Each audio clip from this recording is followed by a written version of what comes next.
My dad skipped my wedding for my sister's party, so I let the ones who truly raised me walk me down the aisle and watch his world crumble. For a very long time, I have always known that my parents loved my oldest sister, Vicky, more than me. She was the planned child, while I was the result of an accidental pregnancy just 10 months later. They probably didn't even want me but decided to keep the pregnancy anyway.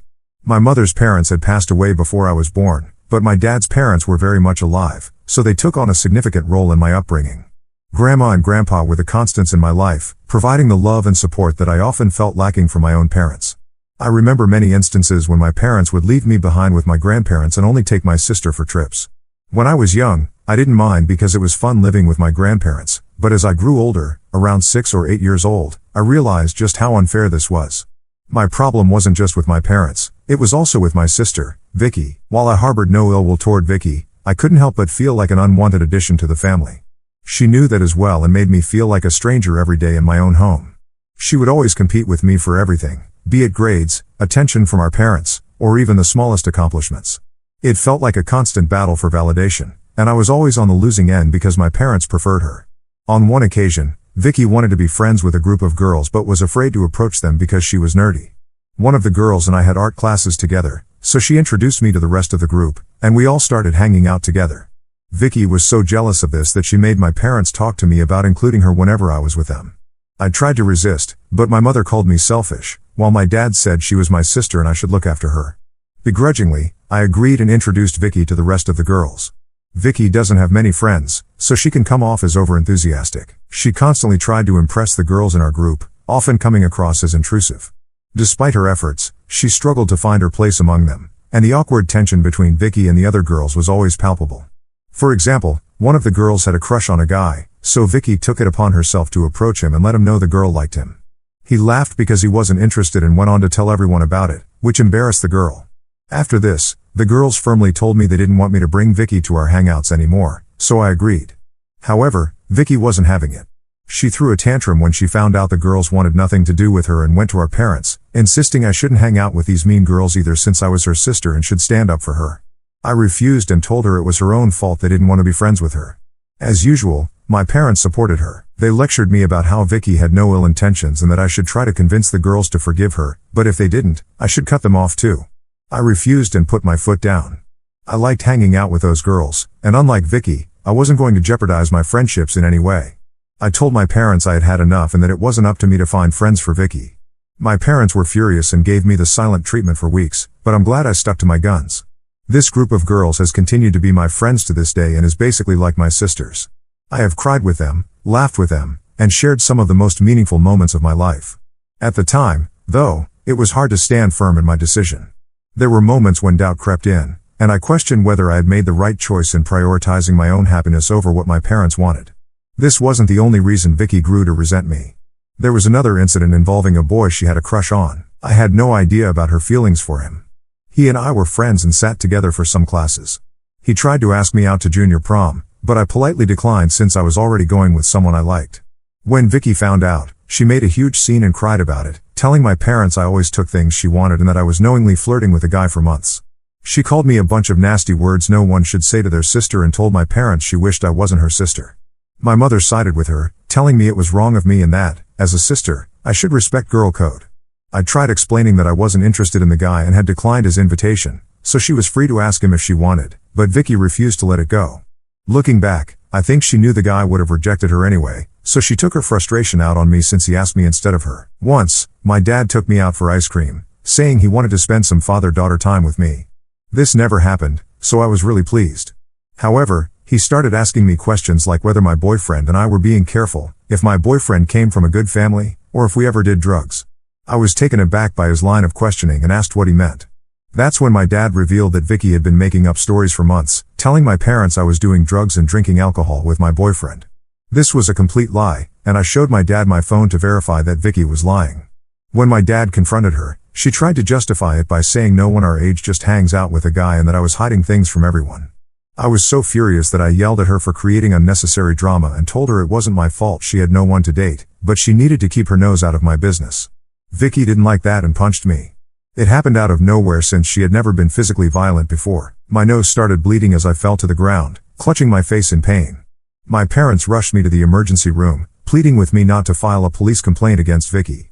They kept saying it would ruin her life while I sat in the back seat, clutching my face. Vicky didn't even care or apologize. When the nurse asked about the incident, I told her the truth, and she called Child Protective Services, CPS. My parents were furious with me for involving CPS, viewing it as a betrayal of family loyalty. In their eyes, Vicky's actions were dismissed as a mere accident, an isolated incident that shouldn't warrant such drastic intervention. They pleaded with the authorities, insisting Vicky wasn't a danger to me and that her actions were out of character. In the end, Vicky was let go, but they warned my parents they would keep a close eye on our situation in case any other accidents happened to me. As you can imagine, Vicky was really shaken up, and so were my parents. Later, they told me they were disappointed in me for trying to ruin my sister's life. My mother started to cry, saying I was tearing the family apart by involving outsiders. My father's disappointment was palpable, his words heavy with reproach as he questioned my decision to escalate the situation. I told him firmly that I wanted Vicky out of my life, and they agreed. I felt guilty about involving the authorities, but for the first time, I felt safe in my own home. Once Vicky had been formally warned, my parents had a separate conversation with her, and since that day, she stopped talking to me altogether. I much prefer this over her constantly hovering around me or trying to insert herself into my life. When my grandparents found out about this incident, they asked me to pack my bags so I could live with them for the remainder of high school. They informed my parents, who didn't protest much, so I left to live with my grandparents. Unlike at my parents' place, I felt safe and loved there. The remaining days of high school went well, and I made lasting memories with my friends. My parents never once visited or called me throughout that time. I knew they were happy with their beloved daughter, so I never tried to contact them, even though it hurt that they could so easily discard me like I was nothing. When I graduated high school, my parents only showed up to cheer for Vicky. They didn't even congratulate me or approach me, and it felt like I was a stranger to them. However, my grandparents were there and scolded my parents for being so blatantly obvious about their favoritism. I don't know what my grandfather told them, but my dad later approached me awkwardly and congratulated me. Later, I found out I was accepted into a good college with a full scholarship. I was so happy because I dreaded asking my parents for financial help. I informed my grandparents, and they offered to take me out to a nice restaurant for dinner. After dinner, my grandmother posted pictures of me on her Facebook account, writing a long caption about how proud she was of me for being such an exceptional student. Our relatives soon found out and chimed in, congratulating me. I guess some of them reached out to my parents, who had no idea about my achievement. Instead of feeling happy, my mother called the next day to tell me Vicky had locked herself in her room, crying because she hadn't been accepted by any college yet. She said I was knowingly trying to make my sister feel bad about her grades by talking to our relatives. She blamed me, saying it was my fault because I was apparently depressed after the CPS incident and had pushed Vicky into bad grades. I was unbelievably heartbroken that my own mother could blame me for such a thing, and that was the last time I spoke with her for a very long time. My grandparents helped me move into my college dorm. Due to my high school boyfriend's college being far away, we had broken up, so I went into college single and ready to embrace the next chapter of my life with newfound independence and determination. The breakup was difficult, but I was excited to meet new people. That's where I met Rob. He and I were both freshmen, and we spent half our days in the library. Rob was unlike anyone I had ever met. His quiet demeanor and studious nature mirrored my own, and we quickly found common ground in our shared love for academia. As weeks turned into months, our friendship blossomed into something deeper, and I realized I had developed feelings for Rob that went beyond mere friendship. Being an extrovert, I was upfront about my feelings, and I was surprised to learn he felt the same way. We started going out and have been strong for 8 years. My grandparents met Rob, and they absolutely adore him. I met Rob's parents, who treat me like their own daughter. On occasion, Rob's mother has confessed she always wanted a daughter, so she's glad Rob met someone like me. To be honest, this is the first time I've been surrounded by family members who like me and don't resent me. I've told Rob stories about my childhood, and he listens with empathy and understanding. Throughout these last 8 years, my parents have hardly contacted me except to send an occasional birthday text if they remembered, but that's it. Recently, Rob and I got engaged. He proposed while we were trekking to our usual spot to watch the sunrise, and it was a dreamy proposal. It was so sweet how nervous he was to pop the question, and I had no doubts when I accepted. I posted pictures of my engagement on Instagram and informed my grandparents, who were thrilled and congratulated us. I guess the news spread because my parents called out of the blue to congratulate me. I thought it was just a casual conversation since we hadn't talked in years. They asked about my life, job, and apartment before my dad straightforwardly asked if he could walk me down the aisle. I was taken aback by his sudden question since, just moments ago, he didn't even know which company I worked for. I told him I hadn't thought about it yet, and he said it would be embarrassing if I didn't ask him, as others would question it, so it was better if he walked me down the aisle. I scoffed and told my parents I didn't even know if I was inviting them to my wedding since we hadn't been in contact. This upset them. My mother told me how disappointed she was, emphasizing the importance of family and tradition. She said they would always be my parents no matter what and that I should let bygones be bygones. Part of me was tempted to listen and accept my dad's offer because I wanted our relationship to mend, but another part hesitated, wary of opening myself up to disappointment and hurt again. However, since I was entering a new chapter of my life, I told my dad he could walk me down the aisle, and he seemed overjoyed. During the wedding planning, I reached out to my high school girlfriends, with whom I've stayed in touch despite the physical distance due to our careers. I told them I wanted the gang back together and for them to be my bridesmaids. There were many happy tears and congratulations, and they accepted without hesitation, embracing the opportunity to reunite and celebrate this milestone together. We planned to go to Vegas for my bachelorette party, while Rob had a separate bachelor party with his friends. My friends and I posted pictures from the party, and everyone had fun. However, when I returned home, my parents called to express their disappointment that I hadn't invited Vicky to the celebration. I told them there was no way I would have involved Vicky in my bachelorette party and that I didn't want her in my life. This surprised them, and they asked what I meant. I clarified that Vicky's actions, particularly her history of deceit and betrayal, had left me deeply wounded and mistrustful of her intentions. I couldn't fathom inviting her to such an intimate and joyous occasion, knowing her presence would cast a shadow over the festivities. I also informed them this was why she wasn't invited to my wedding. Hearing this, my parents lost it. They went off about how I had no right to exclude my sister and that it was my duty as her sister to include her in such important events. They said Vicky had been looking forward to meeting me after learning I was getting married. I was confused and asked what gave her that idea since we hadn't spoken in years, but they brushed my concerns aside, saying this isn't how sisters behave. I told them I understood their perspective, but they had to understand that my relationship with Vicky was complicated. After everything that happened, I didn't feel comfortable having her at my wedding. She hadn't even apologized for everything she put me through. As usual, my parents ignored my words. My mother kept saying she wanted what was best for the family and that inviting Vicky wasn't a big deal. My dad insisted our relatives would talk about why my sister wasn't invited, casting a negative light on my wedding. However, I knew better than to yield to their demands, so I stood firm. I told them I was okay with people talking behind my back and questioning my character as long as I was surrounded by people I liked and trusted at my wedding. My mother asked if my fiancé would be okay with this and said my in-laws would judge me for being so cruel as to exclude my sister. I laughed and informed them that my fiancé and in-laws knew about my family dynamics and wouldn't care if Vicky was present. They urged me to reconsider, emphasizing family unity and forgiveness, but I remained steadfast, unwilling to compromise my well-being to appease others. We agreed to disagree, each holding our perspectives, and my parents said they needed to think things over. We ended the conversation there. I informed my grandparents about this, feeling guilty for standing up to my parents, and they had my back. They told me I shouldn't force myself to invite anyone I didn't want and that my parents were, as usual, trying to guilt-trip me. Since that conversation, I felt better about my decision and got distracted with wedding planning. As my wedding approached, my dad called last week to say he and mom had thought long and hard and would no longer attend the wedding. Before I could react, he added that this meant he wouldn't walk me down the aisle. I asked if there was a specific reason, and he said Vicky was moving to a new place soon, which they had helped her find.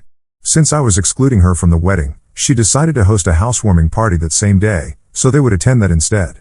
I felt a mix of shock and disbelief as I processed my father's words. The realization that my sister's housewarming took precedence over my wedding was a bitter pill to swallow, exacerbating the hurt and betrayal I had felt for years. I simply told him I understood and hung up.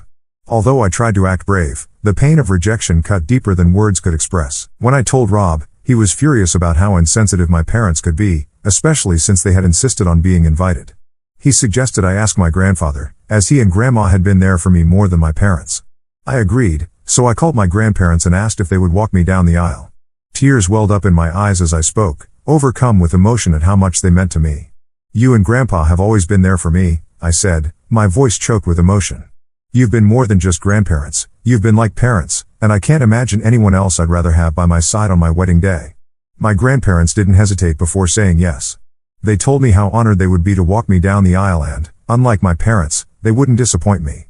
Their words reassured me, and I felt a profound sense of peace and contentment. I also talked to my in-laws, and Rob's parents assured me they didn't care if my parents attended and were delighted to support our union regardless. My wedding is in 2 days, and today I woke up to several missed calls from my dad. I called him back, thinking it was an emergency. When he picked up, he asked if it was true that my grandparents were walking me down the aisle. I confirmed it was true. He went off about how disrespectful it was to ask my grandparents. I reminded him he had declined to attend, so I didn't see why he was upset. He yelled that he and Mom were trying to make me see the wrong of my ways, thinking declining the invitation would teach me a lesson. He said they had raised me, paid for my food and education, so my grandparents had no right to replace him. I tried to reason with him, explaining that my grandparents had been there for me in ways he and Mom never were, but he wouldn't listen. He also said I had done nothing but alienate everyone, and this was all my fault. Since this conversation, I've been wondering if I really did something wrong here. Am I the asshole for asking my grandparents to walk me down the aisle? Wow, I didn't expect so many people to comment on my post. I've seen a lot of advice and suggestions on how to approach this situation. I agree that I need to cut off my parents permanently because their constant back and forth is exhausting and starting to affect my mental health. I don't want them in my life when they've consistently shown that Vicky is their priority. My parents are indeed selfish, and I've known that for a long time. However, how can a child just stop loving their parents? It's much easier said than done. It's very difficult to actually do it. However, for my mental peace, I have no choice but to do this so I can enjoy my wedding tomorrow.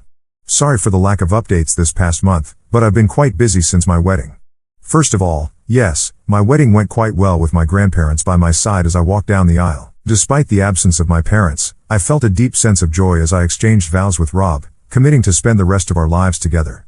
My girlfriends and I danced the night away, and I can't begin to describe how important it is to stay in touch with your childhood friends no matter what, because sometimes they are your chosen family.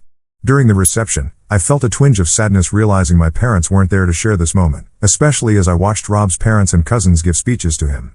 However, I took solace in knowing I had made the right decision for myself, prioritizing my well-being and happiness.